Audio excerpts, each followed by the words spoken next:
Back in studio for post-game built by the Home Depot. How doers get more done. Joe Musso pleased to be alongside Bryant McFadden.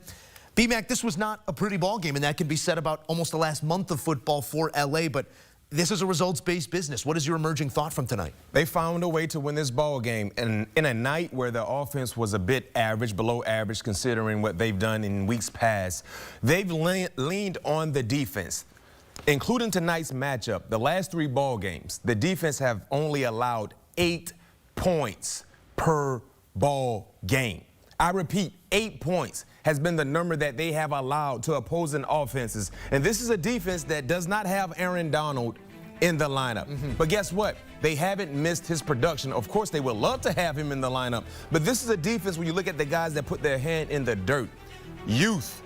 A youthful movement that have dominated opposing offenses. You look at the guys in the back end, a number of young players making timely plays, and they won this ball game for their offense. Because if we had to assess what we thought would happen, if someone said, well, the Rams will only score 13 points, most of us probably would have said, you know what, they're probably going to lose this ball game. Because if they only score 13 points, Kyler Murray, knowing a divisional opponent, probably would score more than 13 points to win this ball game. Yeah. But because of how dominant and stout the Rams defense was tonight, they made sure they made the necessary plays to win this ball game. And that's such a change of fate from that 44-42 win over the Buffalo Bills, maybe in a way making that Bills loss look even worse, especially on the defensive side of things. Because if you look at the numbers over the 3 games since against the Niners, the Jets, and here against the Cardinals, it's been 14.6 points per game for this offense. Matthew Stafford's thrown for 160, 110, and 189 yards in those wins.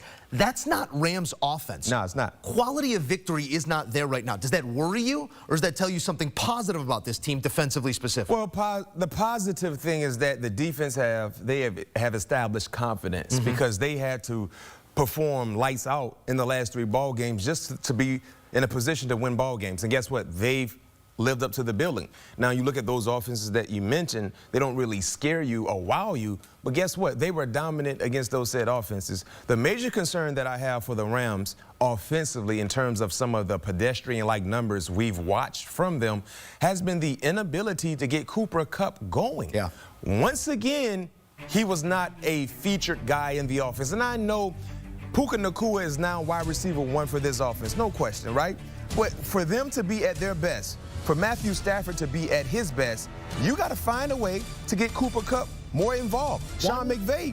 1 catch for 29 yards. On 3 targets. Coming off a 0-0-0 last week. He's just not even a part of the offense. On 3 targets. To your point, last week against the Jets, he had 3 receptions on 3 targets of 24 yards. San Francisco, 0 receptions, right, on 3 targets.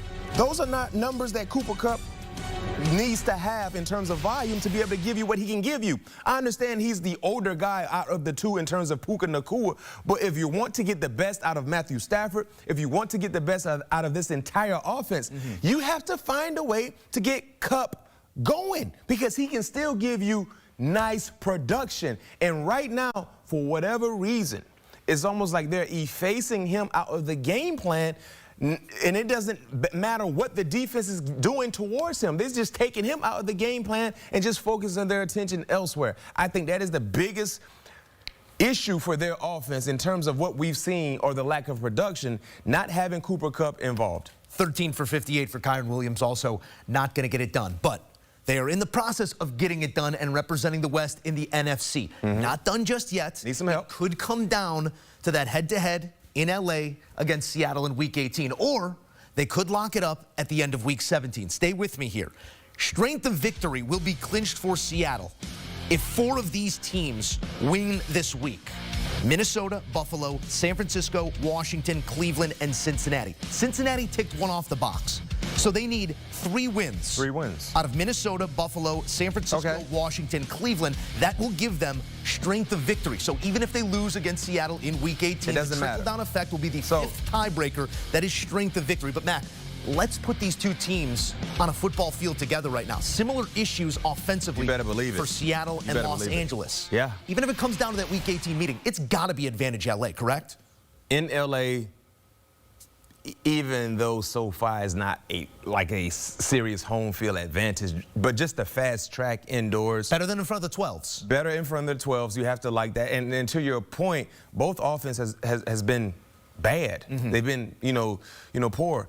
But I still favor the Rams, in my opinion. I think I trust more in Sean McVay, correcting his wrongs. And like I said, trying to find a way to get Cooper Kupp involved. So if 3 of those teams, in terms of the video graphic you guys just saw, if 3 of those teams don't take care of their business, Week 18, all the marbles on the table, I'll have to put my trust in the Rams to be able to pull it out if that's the case. I think I'm right there with you, but the points per game, the passing yards, some of the struggles offensively. Get Cooper Kupp going. Get him involved. There's your game plan for Week 18. How about a game plan here in Week 17? Time now for the Home Depot Doers Playbook. Matt, what part of the game plan, I know it wasn't impressive, but what part of this game plan on either sides of the ball led to victory for LA tonight? Well, for me, when you talk about building a foundation, you got to lay out the foundation, lay the slab of concrete down, make sure you get the necessary wood and material to be able to build on, and then allow the structure to manifest. And that's what we saw. The doers that I saw dominate this ball game. It starts with the guys that play on the defensive side.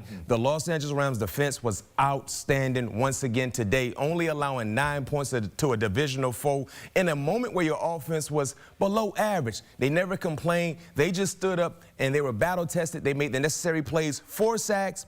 The red zone offense for the Arizona Cardinals was not there. 1 of 4 in red zone. That's winning football for the Los Angeles Rams. And the thing I love about the Rams, they're doing a lot of their major production. It's coming from young players that are starting to cement themselves into the National Football League as legit playmakers. The future on the defensive side will be extremely bright for the Rams moving forward. That is how doers get more done, and we need the LA Rams to get a little bit more done offensively to meet that defensive effort. Mac, thank you as always here, wrapping up a great night in the NFL with the Rams taking down a divisional foe in the Arizona Cardinals, whose season is wrapped up. We're going to wrap up the night as we take a look at the playoff picture coming out of Saturday. That's next on CBS Sports HQ. When you need your sports news all the time, we've got breaking news to bring to you. CBS Sports HQ gives you a snapshot of all the sports that matter to you. Big news coming out of the NFL. A lot of movement in the rankings this week. With highlights. What a finish at the final round of play. And in-depth analysis. Can they three-peat? Tony Romo joins the conversation. What can you say about this game? When you need your sports in a snap, we're bringing you that breaking news right here on HQ. Find it on CBS Sports HQ. Streaming free anywhere you are.